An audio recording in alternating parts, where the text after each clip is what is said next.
Well, you're all very welcome tonight to Destination Newry, and a wee special that we have where we have the Finance Minister, Conor Murphy, and hopefully, technically, we can bring Conor in okay. I know he's a very busy man. Hello, Conor Murphy, how Hey, are you? pal. Finance Minister. Is it okay if I call you Conor? Yeah? Yeah, that's all you've ever been calling me, Cal. Yeah, that's all I've ever called you. But I don't want, Sinead Ennis, cracking up and writing wee things in. That's what she does. Don't But worry, anyway, we'll leave Liz, or we'll leave Sinead out of it at the minute. So, Conor, thanks very much for coming. I know you're a busy man, so as I say, I'm going to jump straight into it, right? Sure. So, the first thing, Conor, you announced 6.75 million, and some of that money is to go to Southern Area Hospice. Could you just elaborate a wee bit for our viewers who may not understand it or know what's happening? Yeah, there are various portions of money which have come across from Treasury where they're spending money in England. We get a portion of that attributable to what we need to spend here, Okay. and some of that came across for charities, but there was a proportion of that for hospices. So we engaged with the hospices. You have the Foyle Hospice, obviously up in Derry. You have the Belfast one, the Northern Ireland Hospice, and it also has a children's hospice attached to it. We had Marie Curie, which came in under the same banner, and we also had the Children's Cancer Treatment Centre over in Newcastle. So we had a dialogue with them for a week or two just to figure out proportionally how much each of them would require from that overall package. And we were able to divide it up according to the patients that would be dealing with the size of their organisation. And so we spread that then across the hospices and indeed Marie Curie and the Children's Cancer Centre. And the thing that was so vital for them, including our own hospice here in Newry, which there are very, very few families that don't have experience, my own included. My mother died in the hospice. It's Absolutely. a very, very good experience of how they look after the patients, but also look after the families as well. So it's a charity which is really close to people's hearts, particularly in this area. And yet, because of the lockdown of the coronavirus, their ability to raise money for themselves was absolutely wiped out. So they were relying, I know Councillor Roisin Mulgrew did a wee thing at Easter online to try and raise some money for them. Other people have been active doing what they can, but their ability to raise that vital money which keeps them going. Because bear in mind, hospices don't get very much funding from government. They generally Yeah. are rely on fundraising. So we were able to give the Newry Hospice then 1.1 million, which hopefully will keep them going until we get back to a situation where we're emerging out of lockdown and they're able to raise the finances that they need. Yeah, it's fantastic. A lot of good work going on in our community. So, Conor, we at the start, we were told 16,000 might die, with this COVID-19, this coronavirus. Was that a case of scaremongering, or did we all just do a brilliant job, or, with the self-isolation? What's your take on that? Well, I think you have to prepare for the worst case scenario. And what you were looking at when this started to come in our direction, you were looking at how this was progressing across from originally China right across Europe. We were looking at the experience in Italy, which was very, Yeah. very devastating. And you were saying worst case scenario, what could happen here? Because there's no point in going out to people when you need people to respond to this, to lockdown, to obey rules and regulations, which are alien to us all. None of us have lived this type of lifestyle ever before.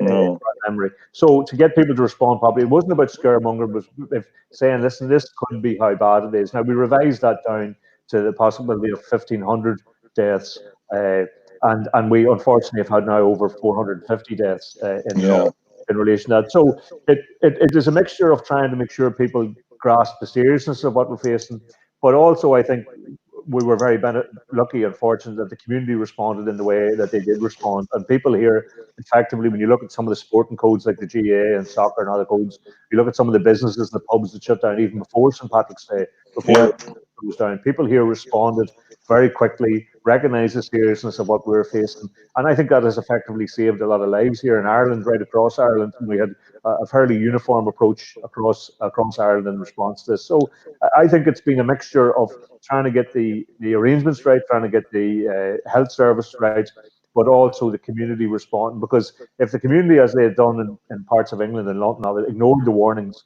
you're dealing with a very, very serious situation over there. Huge numbers of deaths. We are very fortunate. The community responded well. People, maybe it's because of the family networks we have, but people were able to isolate, were able to get the support they needed. People listened to the advice, and thus far we've been lucky. But we're not out of the woods by any stretch. This virus is out there. It's still active. It's still being transmitted. It's still killing people, and that will go on until such times as a vaccine is found for it. So we have to be, I think, reminded frequently about what arrangements are necessary. That very simple advice about keep your distance, wash your hands, only go out if you need to go out. That all exists to the present moment.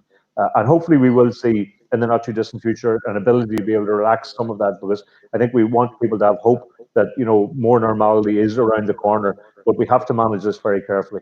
So while we were maybe concentrating on the hospitals and the NHS, it's now the case that 1 out of 5 of the care homes have been affected by the virus. Were the care homes sort of forgot about it at the start? What happened there, and what is the plans to help the care homes? Well, I think it was always the case that the most, as we said at the very start, were the most vulnerable people to this virus were going to be the elderly and those people with underlying health issues. And that's essentially what makes up your care home, is those elderly people who are not capable of living at home, who have illnesses or conditions that mean they have to be there. So I think there was a recognition that care homes were vulnerable. Of course, the front line at the start was the hospitals. It was making sure that the hospitals were kitted out to take people that was needed, that the staff had proper protections, that the proper services were in place. But there has been a focus on the care homes, and it's not something I think that any of us can tolerate for a minute. The fact that I think something like 60% of the deaths in the last couple of weeks were from our care homes. Those people who have worked all their lives, who have contributed, who are people's grandparents and parents, and are now facing a very serious situation in those care homes. So we had a very, very lengthy discussion today at the executive. The executive met today about the care homes. We talked to the health minister. We talked about not only a plan for making sure that we have much more testing of both staff and patients. You'll know that we did close down the care homes very early. We stopped people visiting them. That was Yeah. to protect the residents within the care homes. But nonetheless, those are the most vulnerable people. And if the virus gets through the door, then it can have a very devastating effect, where other people, many, many other people who've got the virus have survived it. Even those who've been to hospital, the majority survive it. Some people don't even realize the virus, but that very Yeah. sector of our society are very much exposed to it. So we are trying to make sure that we step up very clearly the response to that. We don't want a situation where we've managed to protect the general population but leave the most vulnerable to face that virus and to suffer the most. So there was a very long discussion today about it. I know it's been a topic for discussion among the executive for the last number of weeks to try and ensure that we have the proper protections in place. We'll continue to do that, and that means trying to test everyone in the care homes, trying to put more support into the care homes, because quite a lot of these care homes are private ones. They perhaps don't have the level of support staff that you'll have in an NHS environment. So we're putting NHS people into them to try and provide that support and make sure that they're able to cope with the challenges that they're facing. So that would then go in line. You mentioned there testing. Michelle O'Neill, it seemed to me, was trying to put pressure maybe on Minister Swan about universal testing. Again, is that the plan? Is that going to be? Have you spoke about that? Yes, we had a conversation about that today.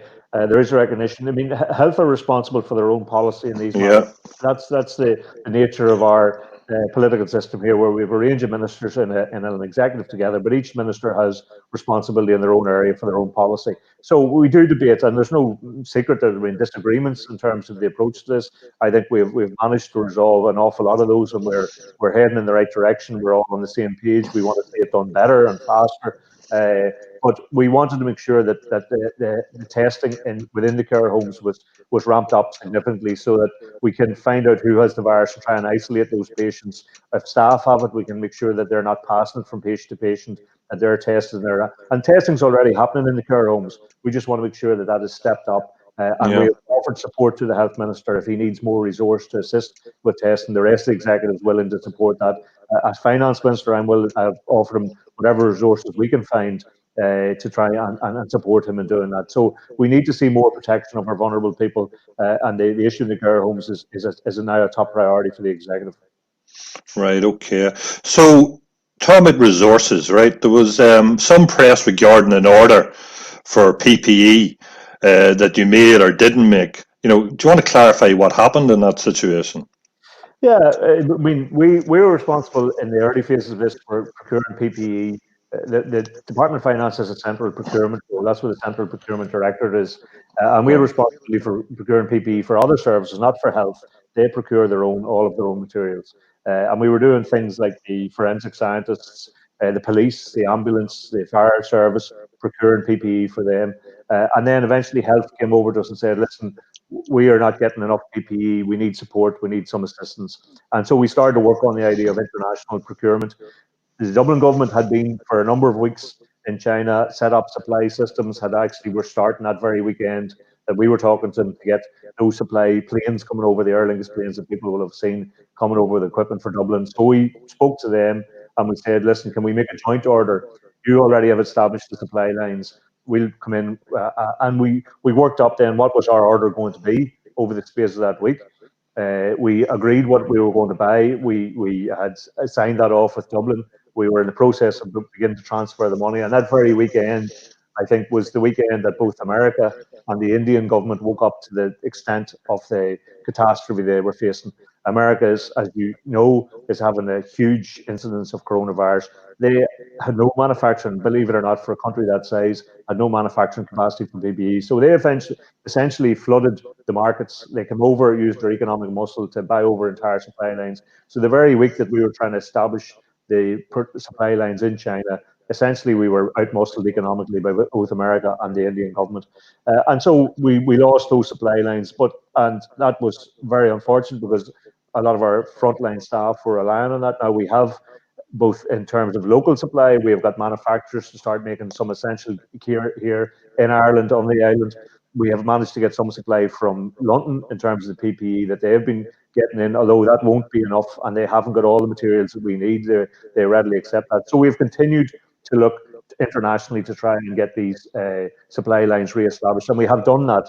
And we are now in a position where we have a significant order agreed over in China, and we want to see that delivered as quickly as possible. But we are conscious that we don't want to build up hopes of health service again. So we want to make sure this order is on its way basically to Ireland, and we have it secured. But we have a very significant order now placed, and we wish to see that coming through in the next number of weeks, because even though it looks like we're coming out of this, as we ease up restrictions, the virus is going to increase. That's an experience all over the world. It may lead to a second wave of this. If that wave in the autumn coincides with flu and general illnesses, which happen coming into the winter, then we will need a very significant amount of PPE. So what we want to do is not be scrambling in the autumn time with other countries competing internationally trying to buy PPE out of China. We want to have enough supply to do us to finish this phase of it and to be prepared for another phase if that comes to us. So things like ventilators, do we know at this present time, have we got enough ventilators? Well, it's the health service that decide what they need. Yeah. And they're satisfied at the moment that they have enough ventilators. And obviously we have to be in a situation where you plan for worst case scenario.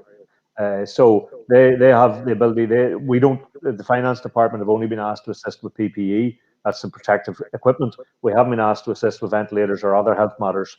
So we rely on the health department to tell us if they ever come to the finance department and say, listen, we're badly stuck. We need to try and source more ventilators. We look internationally. We use all the connections we have to try and do that. When we have, our department had been asked, and we do this all the time, we study supply lines, we go seeking out, so that if we are asked, we're ready to go and get the material necessary. So we're all the time internationally looking at what's available, how much it costs, what the logistics would be for getting it back here to Ireland, and that's what we do continuously to be ready should assistance be required. And I know you're not part of the health department, but as part of the executive, it's your understanding there's no alert when it comes to ventilators at the minute? No, not at the moment. I mean, we every executive meeting we do, we get a very detailed, what they call a situation report, and it comes right across the whole areas of where there are issues which are a challenge, issues which are need to be dealt with in the immediate future, need to be dealt with in the longer term, and we study those all the time. We discuss through all of those issues. So PPE is a big challenge because we have some, but if there was a significant increase again in coronavirus, or if there was another wave in the autumn, we need to make sure that we have an awful lot more, and that's what we've been doing since the day and hour that order went down in China. We've been working to get another one secured, and we think we are well advanced in relation to that. It's going to be almost, I'm just thinking here, it's going to be almost an impossible case come the winter time. When you think about it, as you said, people tend to get the cold and the flu. What's the situation going to be like then? People's going to, they're automatically displaying symptoms that may not be coronavirus, but they're going to have to act in a manner that is the same as if they have coronavirus. Isn't that correct? Which could affect the whole family or anybody in that household. And in terms of, I know there's a lot of questions you won't be able to answer today, but at the same time, Boris is starting to talk about us coming out, or that's the direction from Boris acting for England to basically say, if you can go to work, go to work. The message from the executive here is a different message. Do you want to clarify that just in case people don't understand that? Yeah. Well, firstly, in relation to, health service is always under pressure in the wintertime. Everybody knows about the waiting lists, about casualty, about emergency departments being overloaded. People are aware that every year, because our health service has been stripped of resource, of the necessary funding for year upon year upon year. I'm sure it's not lost on people. People stand outside Downing Street clapping hands for the health service that they've denied funding for many, many years. So it's always under pressure. And obviously the coronavirus is adding very significantly to that. So a lot of the money that we got across from London, we have spent it on health. We have dedicated to the health department, and that's why we're going out purchasing with them PPE to take us into the autumn, so we are protected. But that's also why we need a significantly higher degree of testing, so that if it does come back in the autumn, that we can very quickly isolate those people who have it. Make sure that where we are in the situation now, if somebody in the household gets it, everybody has to lock down. If we can do much more tests, that means that the people affected lock down, those who haven't got it can continue to work. So we need to do all of that, and that's on to the message that came from London last night.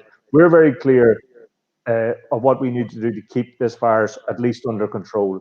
And our clear view is now that we have it under the level where it would overwhelm the health service or overwhelm the health systems that we have, but it's only just on that level. So to relax our restrictions at the moment would be counterproductive. Could tip that balance back over to where this thing becomes something which consumes the health service. So we have to be very cautious about how we deal with that. Now, there's a different philosophy in London. I don't doubt it's dominated by the thinking around the economy and the cost that this virus is having in terms of business, and of course that's a very valid consideration. But the executive's priority here is to protect lives and to save lives. I think that's the same with Scotland, it's the same with Wales. And so whatever is decided by Boris Johnson in London doesn't affect us, because we have our own devolved institution and we have our ability to set our own policy.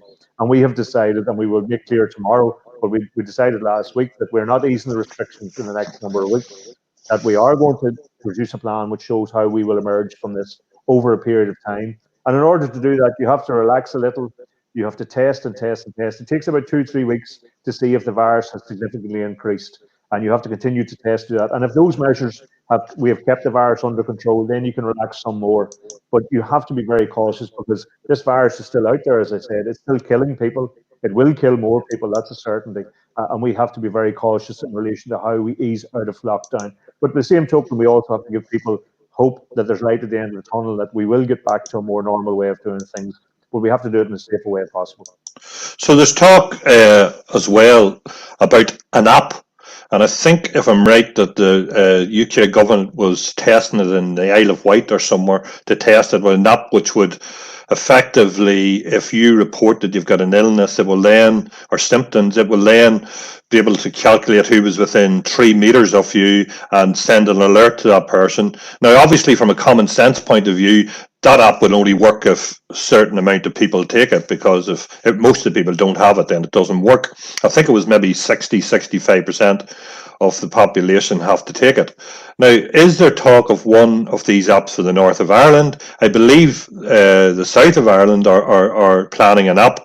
And the first thing I would say is, if there is an app and there's thousands of workers cross the border here to go to the Republic of Ireland, how is that going to work?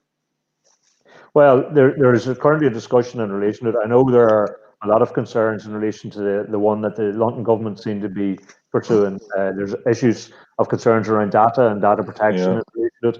There's also a concern because it's kind of, as the British government approach has been, almost unique to the rest of Europe.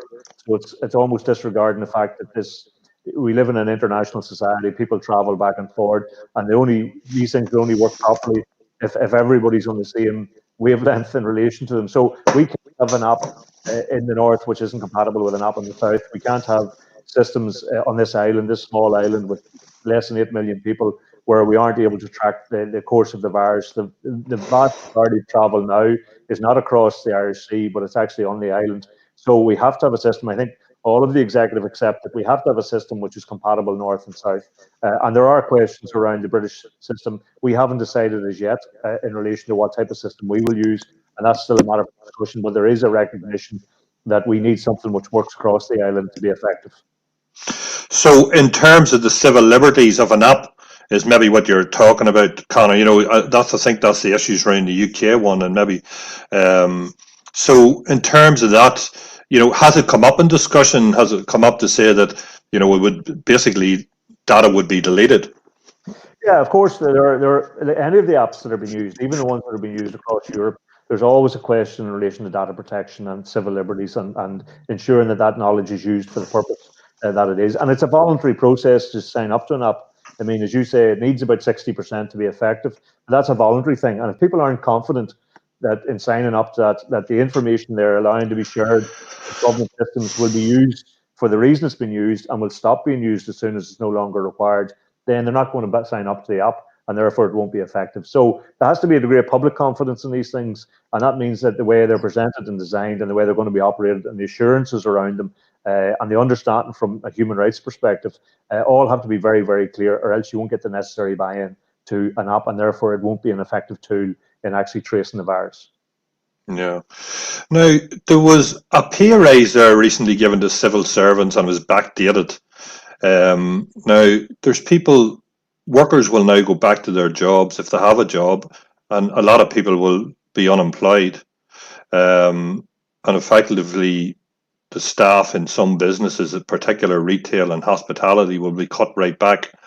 Was it wise? I'm not taking anything away from civil servants, but for the pay raise to come and get backdated, and shortly we're going to find a lot of people out of work.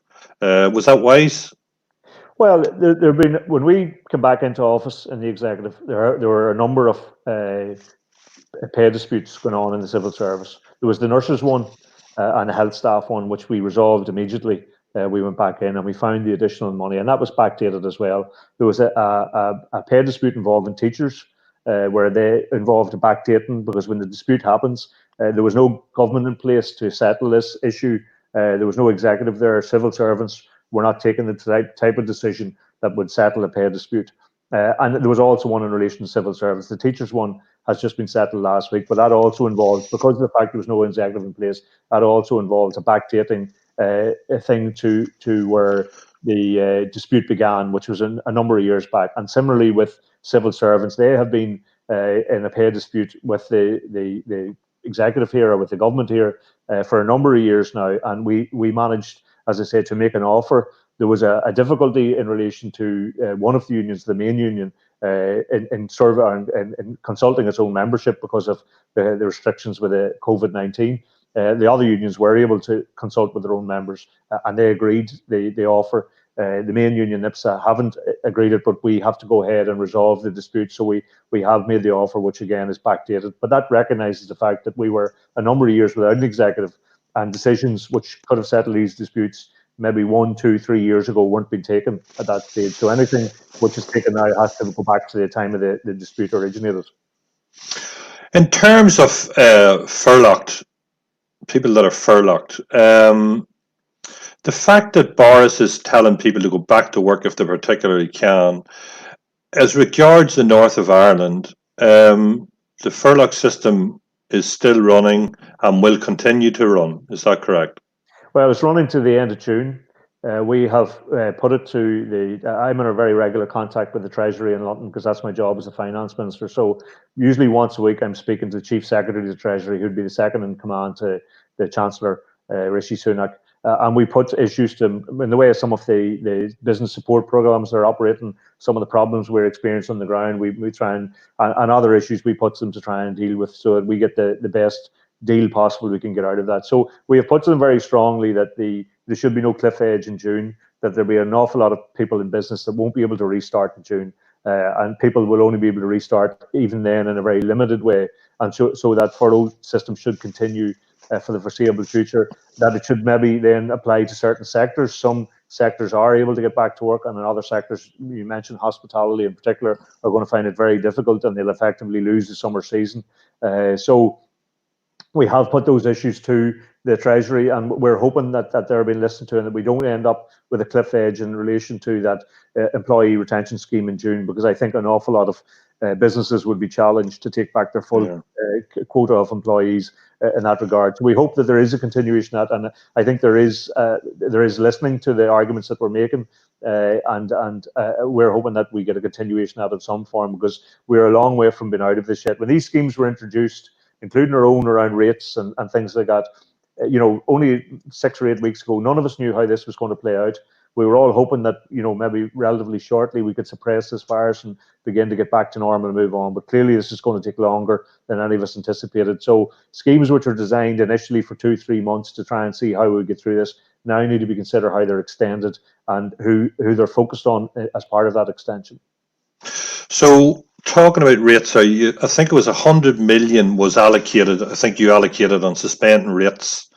But given the fact that you called on commercial premise owners to be lenient with tenants, etc., is it not a case with what they will face in the future, which we're coming into now, that you need to extend that you need to support them more in that manner? Yeah, I think we recognise that firstly the rates relief we give was to all businesses. So that applied to hospitality, retail, leisure. It applied to industry. It applied to the service industry, manufacturing, everybody. And the scheme that came over in Britain was only for limited sectors. So if we had followed that scheme in Britain, even though it was for 12 months, 60% of our businesses would currently be paying rates that aren't paying rates at the moment. And so we did that for 3 months to try and get a handle on how this was playing out. We clearly knew that there would be an argument, which I accept, to extend that scheme for a further period, but that we need to do it in a more focused way. So quite a lot of, for instance, food stores in retail have been able to open and have been able to trade, maybe not as normal, but they trade significant way. Certainly takeaways, food takeaways and things like that, off licenses have been able to continue to trade. They all got a benefit from rates relief. So I think what we have to do is we have to look now and say manufacturing starting back, for instance, some of the construction, maybe builder suppliers are starting back as well. So we need to now look to cost to do the scheme that was brought forward in Britain for us would have been 300 to 400 million. So we now need to look at how much money we have available to us, because we have spent an awful lot of that coronavirus money that came across from Britain to try and support business. Over I think in around £500 million has been spent in business support. And we are clearly, I've talked to the executive. I actually will be receiving a paper tomorrow from the department on an extension of this scheme and where it should be targeted and for how long it should extend. And I intend to bring that to the executive on Thursday. So we hope to give some certainty. I know there's still a month and a half running on the scheme we introduced. We'd like to give some certainty about the future of that for businesses and how long more we can continue on that rate relief, because we're very conscious that businesses won't get back as soon, and even if they do, they'll be back on a very, very limited basis, and there'll be a cost to businesses going back, because people will have to put in, measures which protect their customers, measures which protect their staff, sanitary measures, all of those things, and that'll all be a cost to business restarting. So we're very conscious of all that, and we want to make sure that we give all the support we can. So in my view, because I've spoken to executive colleagues, there is support for an extension of this scheme. What we need to do is then focus it in the areas which are going to continue to suffer the most as a consequence of the lockdown and the COVID-19 situation. So you're confident that there will be support and that will be extended? You just can't give us a definite. Yeah, I'm confident that that's going to be the case. As I say, I've spoken to other executive colleagues, I've briefed them on what we're doing in the department. There's a broad degree of agreement for that. People want to see the scheme extended, but we want to do it in a way which focuses on those who need it, and not those who perhaps have been able to continue to trade and will be able to get back to some degree of normality fairly soon. So that we target that in the way in where the help is needed most. As I say, we always knew in the first run of this that we were covering every business, and some businesses would be okay even during that lockdown period. But we wanted to get an idea of probably the unforeseen consequences of some of this for some businesses. People may have assumed would have done okay, have been particularly hard hit. And so we need to look right through that and try and target the support where it's needed the most. So I'm confident that will be done. I have a paper that I'm going to be looking at tomorrow. I intend to take decisions on that, bring it to the executive for decision making on Thursday, and hopefully we'll be able to announce a scheme then very shortly after that. Now, the £10,000 payment or the £25,000 payment for business, obviously the 10,000 one is still ongoing. I think there's some delays in that. and the 25,000 one has started, the payouts that is. But there was some concern about business with multiple premises that were paying rates, etc. I don't think they're getting the one payment. Could you clarify that? Yeah, well, I mean, the priority on that scheme was to try and bear in mind that scheme is run by the Department of the Economy. But Yeah. what we have used then is finance have used the LPS, the rates collection system, to inform that. So the best, most effective database we have in relation to business is who pays business rates. Now, that doesn't include everybody, and we recognise that at the start, but who pays business rates, that can help you differentiate between a small business and a medium business. So the quickest way to get money out on the ground very quickly was to do it through the rates-based system. And so there was also recognition that, for instance, some people have, maybe who might be entitled to the 25K scheme, have 30 premises. So if you were to pay out £25,000 Yeah. premises, it's a very significant intervention in somebody's business. But we also recognise that other people had 2 and 3 and 4 premises, and obviously, they were, maybe it was the 10K scheme, they were only getting that to cover 4 businesses. So it's the policy responsibility for that is the Department of Economy, and we said to them, if you can devise, I know in Scotland they looked at a system whereby they would pay out the full amount on the first one, and then, if you like, a reducing number on the extra premises. We've said to the Department of Economy we were happy to look at something like that. If you can come up with devise a new scheme to try and achieve that, then we're very happy to look at that. So we're really, the decisions around paying out multiple premises are one for the Department of the Economy. Finance, just if you like, are the vehicle for getting the money out. The finance department, and so we're waiting on the Department of Economy to come up with something in relation to that. I think the problem with a lot of them businesses is that they've got staff in these places. So, they're Furlock on the staff, they've to wait, so it can become a cash flow issue.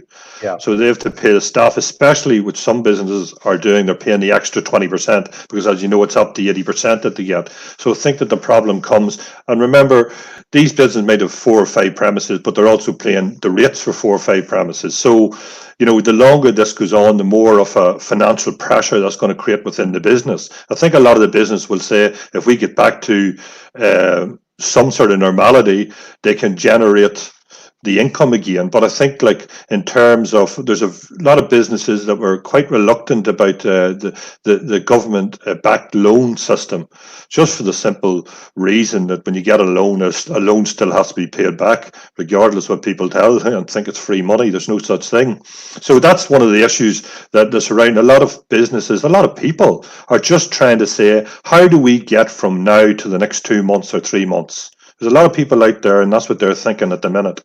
So I know it's not your department, but the finance will ultimately be triggered by yourself. Yeah.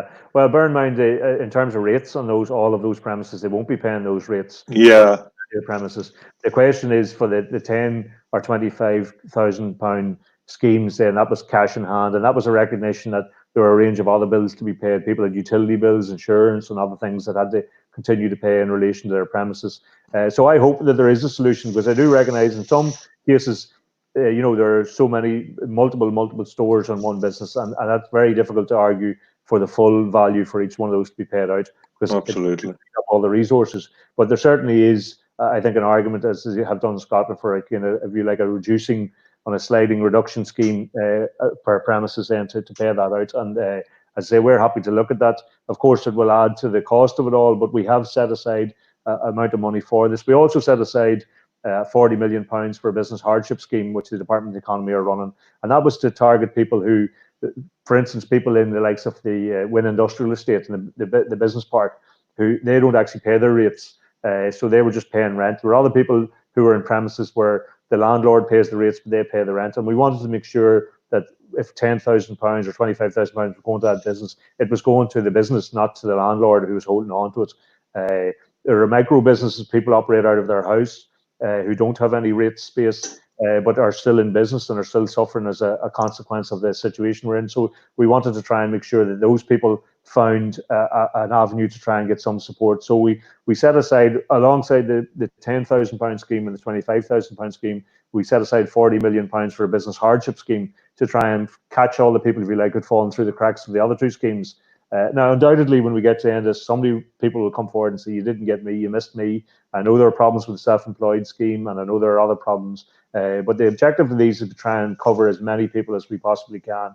But always recognizing that there are some people who, for one reason or another, whatever complexity it is around their business, will fall through the cracks in relation to that.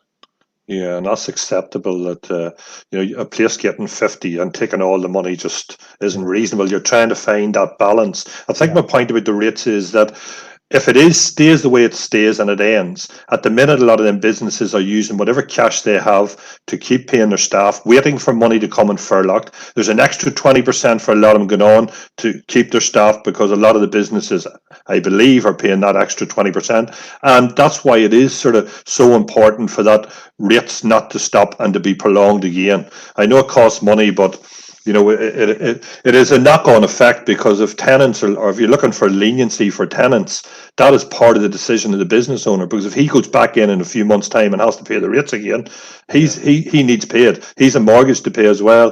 That's going to have a knock-on effect. So that is a big help if them rates could be extended.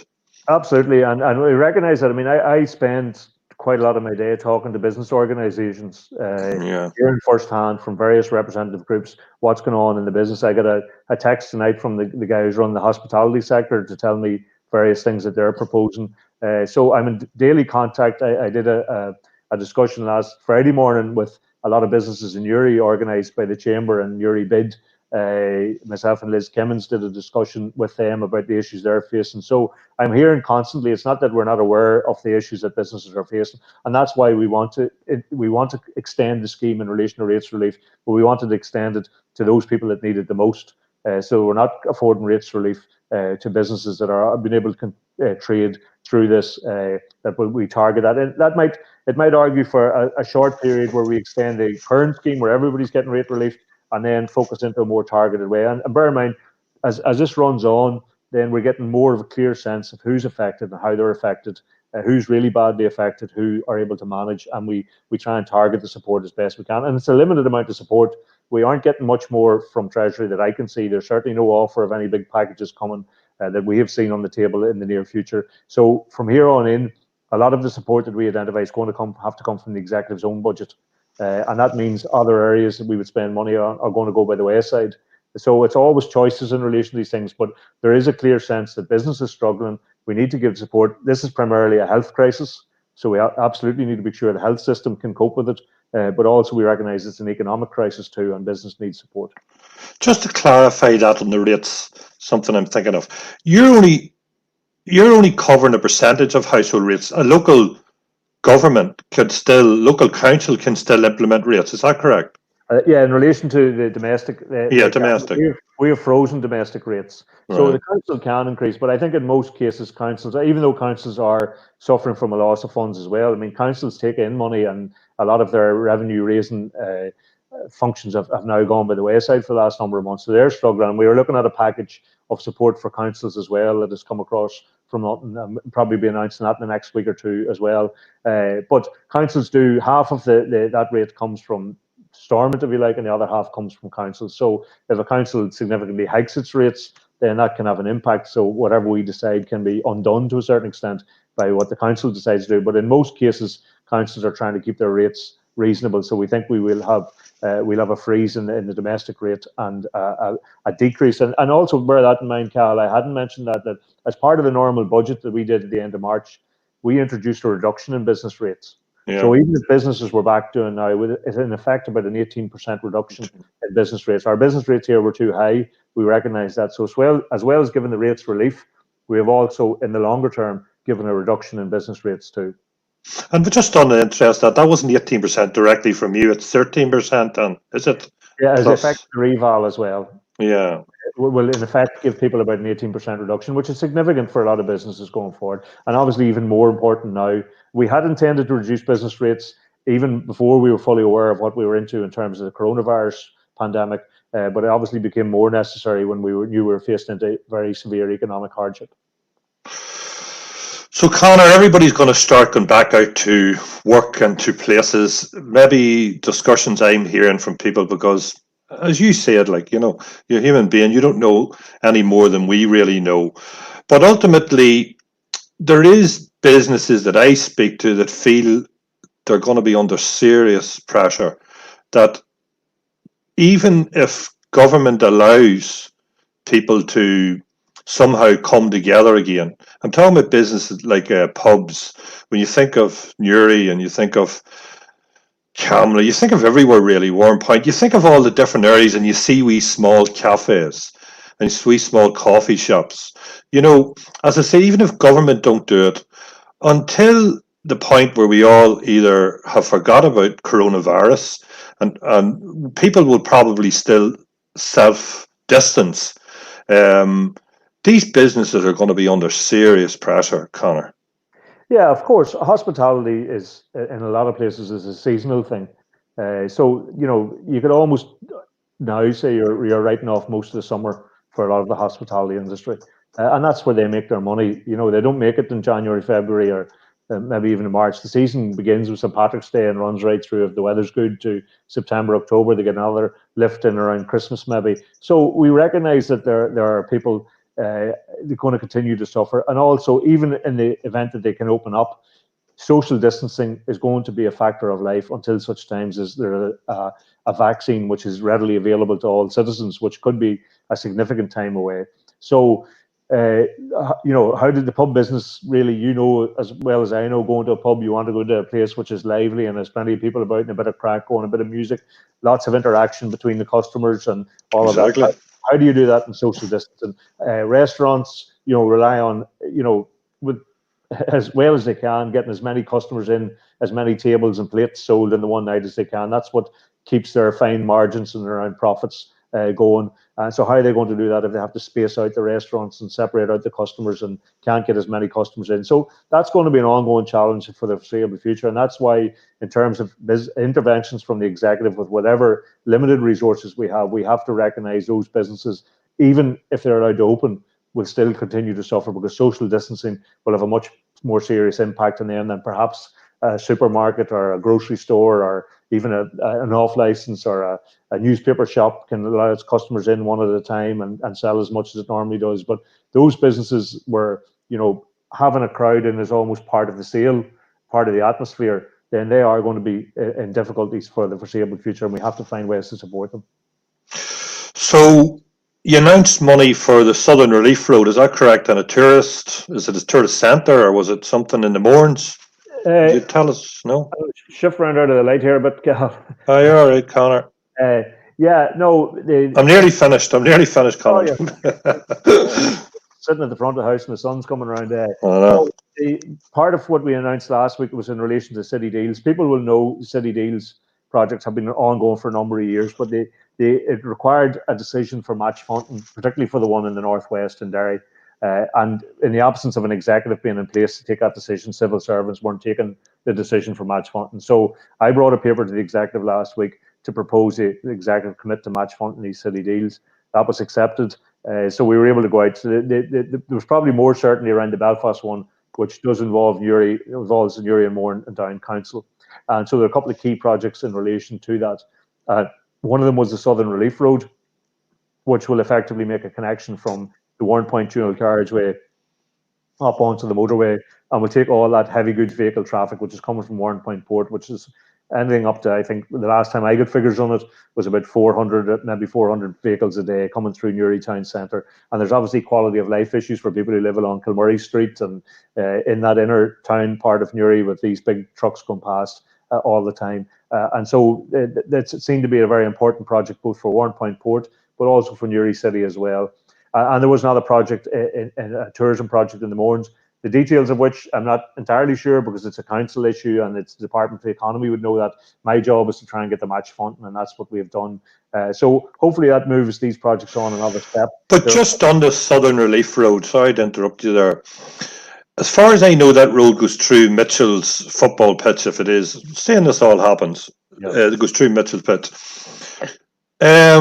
That will then cross over the top of the river in the canal.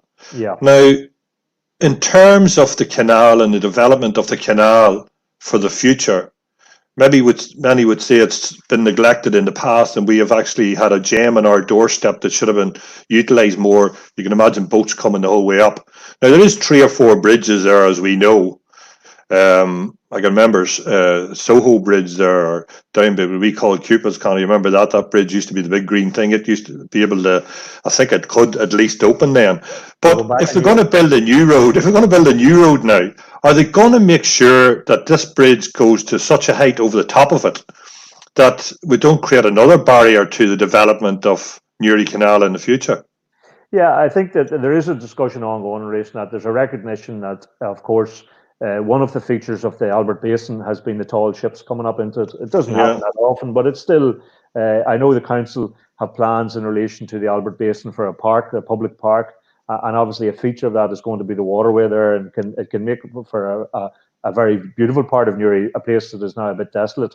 I know the vision is to turn that into something which is really beneficial to Newry as a destination, but also beneficial to the citizens in Newry, people who live in Newry. So they have a beautiful park on the doorstep with an associated waterway. So I don't doubt that there's an ongoing discussion. The Department of Infrastructure will be involved in that in relation to what type of bridge. And there is a strong argument locally for it to have a bridge that can lift for whatever limited number of occasions it's required to open up to allow tall ships to come up and down. I expect it'll be at sufficient height would have allowed what could have done the canal journeys years ago, the barges and lower boats than that. But certainly I know that it has been a feature of a tourist attraction and something for the people of Newry, that occasionally the tall ships will come up into the Albert Basin. I mean, you remember the opening bridge on Monastery. I remember as a child going to the Abbey Primary School and boats unloading at us what is now the quays that came up there to dock when there was worker dockers there taking stuff God, Conor, you're really old, boy. But I mean that was a feature. People forget that Newry is a maritime town. Newry has a maritime history, and that's very important to an operator. And if there's an opportunity to protect that, we need to make sure that wherever developments we're doing don't cut off an opportunity for people to encourage and continue to celebrate that maritime history. And there is a brilliant Newry Maritime Association doing fantastic work down there, and they're doing brilliant work. So moving maybe your Sinn Féin cap on, Fine Gael, File and the Greens are now talking. Do you badly regret not having enough candidates? Leo Varadkar, I think the ratings is well up for him. I wouldn't say much for that because the same rating were up well for Churchill through crisis, and then they dumped them after it. But effectively, do you regret not putting in enough candidates, or is that a stupid question? And are you prepared for opposition? Well, there's no such thing as a stupid question. Of course, you decide the number of candidates a good distance out from the election, and I mean, there's a cut-off point in terms of when you can you can enter candidates. And the other thing is we have to bear in mind, we're a growing party in the south. We don't have the same electoral base in terms of councillors elected as Fianna Fáil or Fine Gael or TDs elected. And also bear in mind, there's only a short time, 6 months before that, we had a difficult council election. We lost a number of councillors in the south. So the idea that we would stand extra candidates, on the basis of that election result, people would have considered this crazy. So you make the best judgment that you can in the circumstances. As the election campaign rolled on, it was very clear that the message that we were putting out there in the election campaign was chiming with people, was clearly resonating with the electorate, and we got probably could have got an extra 7, 8, 9, 10 candidates elected if we had stood them. But that's a gamble you take when you decide. Sometimes people over-assess what they're going to get. They stand too many candidates and they end up losing seats that they would otherwise have won because of too many candidates in the field. So it's always a judgment call for every party. And no doubt we were absolutely thrilled with the support that we got in the election.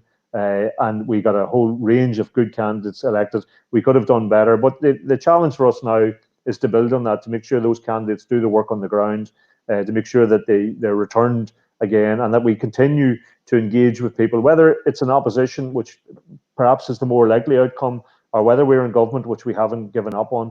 Then our job is to represent what people voted for. And people in the south voted for change. They want to see a fairer society. They want to see investment in services. I think this pandemic, if anything, will have reinforced that you need to invest in public services, that it's okay to focus on wealth creation and the wealth creators and give all the tax breaks to the wealthy because they're the people who are creating the jobs. But when it comes to society functioning, It's the people at the lower end of the scale who are being treated badly, who are on 0-hour contracts, who are absolutely vital for keeping society continuing when it faces a challenge. So I think we have always argued for a fairer society. That's not to say we don't support entrepreneurship and people who can create wealth and people who can create jobs. Of course, they should be supported, but we need fairness in society. We need a balance. We need to recognise that other people do very valuable work too, and they need supported. We need houses for people. We need a proper healthcare system right across this island, which is properly resourced. Those are vital things that society now recognises, I think, given this recent experience, that are essential to any society. So that's the type of things we've been arguing for, and we'll continue to do that.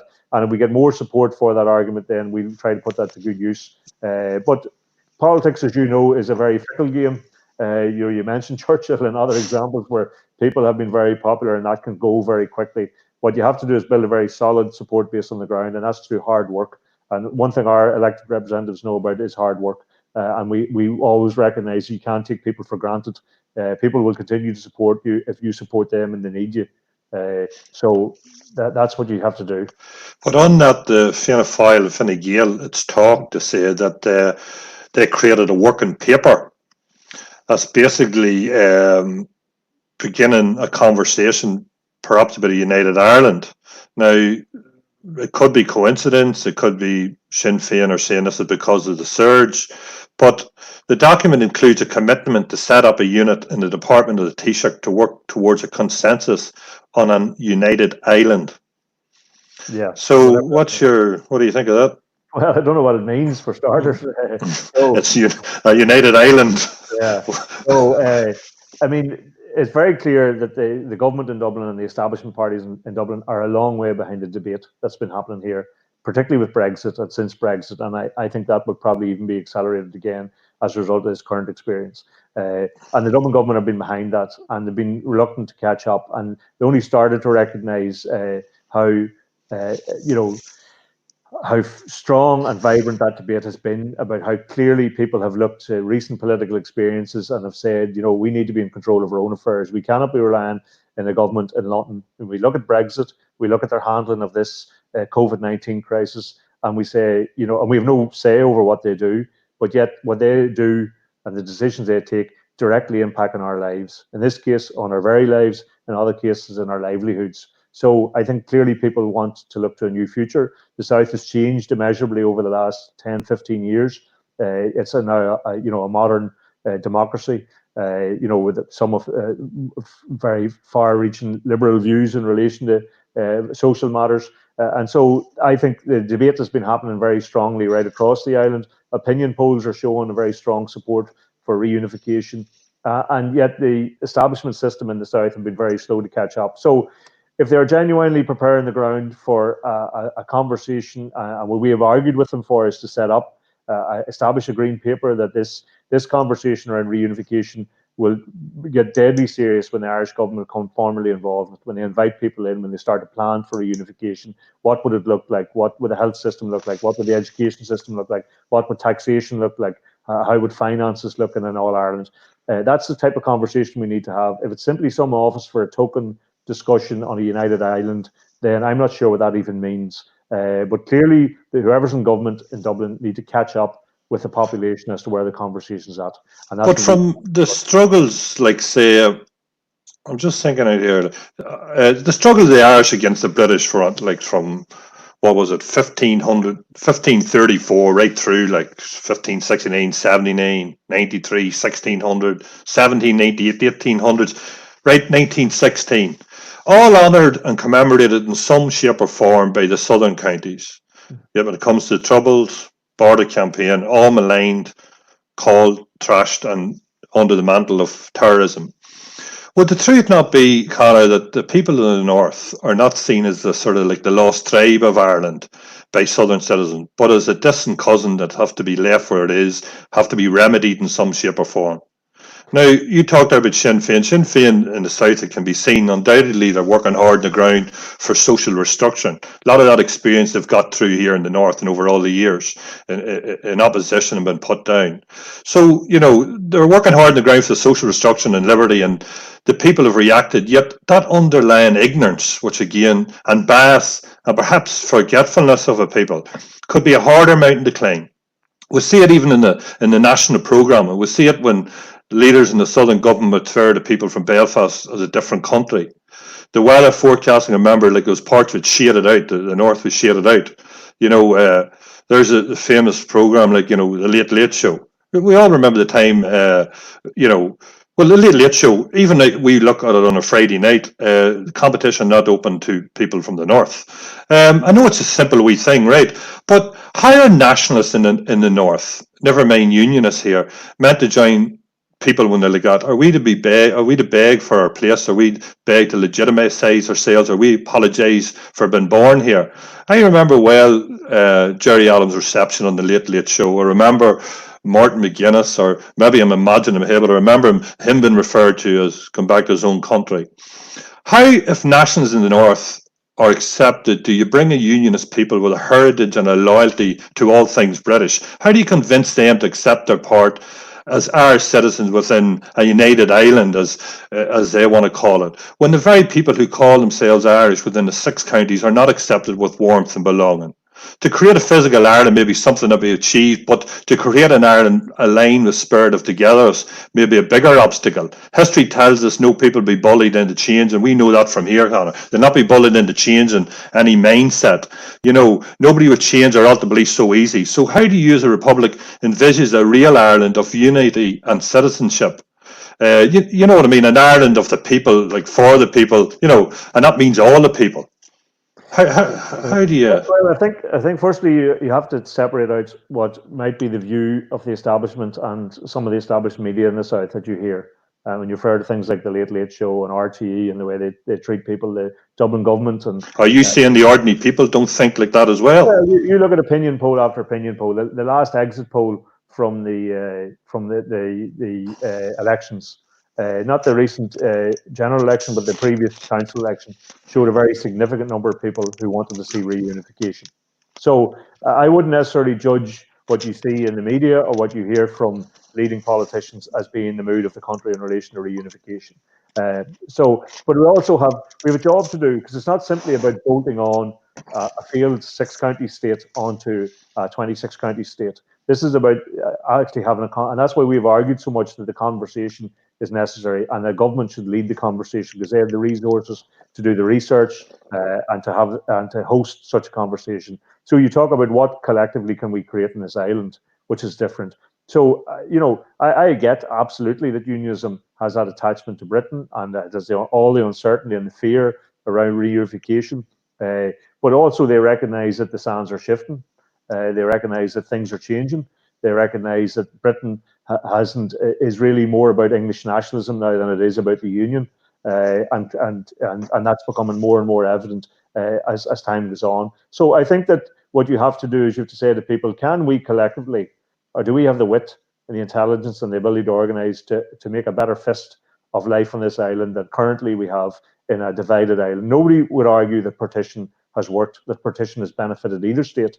So surely there has to be a better way forward, one which protects everybody's rights, citizens' rights, the right to be British, the right to be Irish, the right to be whatever religion you choose and practice that without interference. So all of these rights need to be protected, and that's the type of conversation we have. And when we get that conversation happening, when we establish the bona fides of each other, then I think we're in a position where we can move to say, okay, let's have a democratic decision in our interest about what is the best for the future of this island. This is only a small island of 8 million people, less than 8 million people, but it can be a very dynamic island. It can be, an island, when you look at how New Zealand protected itself in relation to this pandemic, and you look at what can be done in an island which has, a great education system, great manufacturing base, food production, which is envied throughout the world, the potential of this island to be much better than the 2 parts that are currently there. And what it can do for its own citizens. And I think there's so much more out there for us that people have the courage to grasp the opportunity. So we have to convince people that there's a better future. It's not about trying to force people to live together or force people into a system that they don't want to live in. We had that experience for generations here in the north. We know it doesn't work. What you have to do is you have to give people ownership of their future and an ability to decide the future. And that's what will change this island. Do you find you have a better working relationship with your unionist colleagues now? Do you think it's changed over all the years you had? We remember Ian Paisley and Martin McGuinness, and then them slowly. There's times we remember nobody would talk to anybody. What way do you feel today your relationship is with your unionist colleagues? Well, it can be difficult still at times. There's absolutely no denying that, because we're diametrically opposed, not only in terms of our constitutional outlook, but in social outlook and economic outlook. We have different views. But that's a very different relationship than we had 20 years ago with a lot of unionism. When we went into Stormont at the start in 1998, the vast bulk of unionism would not speak to us. There were very, very few unionist members elected would actually even bid you the time of day if they met you in the corridor. I remember when I first went into the executive in 2007 with Ian Paisley as the head of it. I remember getting on very, very well with him, had a great, warm and friendly relation. I often had to pinch myself. I thought if my parents were alive now to see this type of relationship, they would never have believed it. And so there are people who are capable of reaching out across that divide. And for practical sense, we have to work together. We have people that we collectively represent, and we have to work together and do that. And it doesn't cost you to be cordial or to be respectful to people. I always find I fundamentally disagree with what unionism stands for, but I have no desire to fight with unionism on a daily basis or to be disrespectful to people who hold that view. I have a desire to work with them. And we're now down to a very, very, very small handful of people in Stormont who now wouldn't speak to you if they met you in the corridor, two or three at most, where it used to be the case that there was maybe two or three within unionism would speak to you. So relationships have improved, there's absolutely no doubt, but there's a lot of work to be done. Unionism's in transition. It's very fearful of what the future holds for it. It kind of has this what we hold mentality. That's very hard to shift.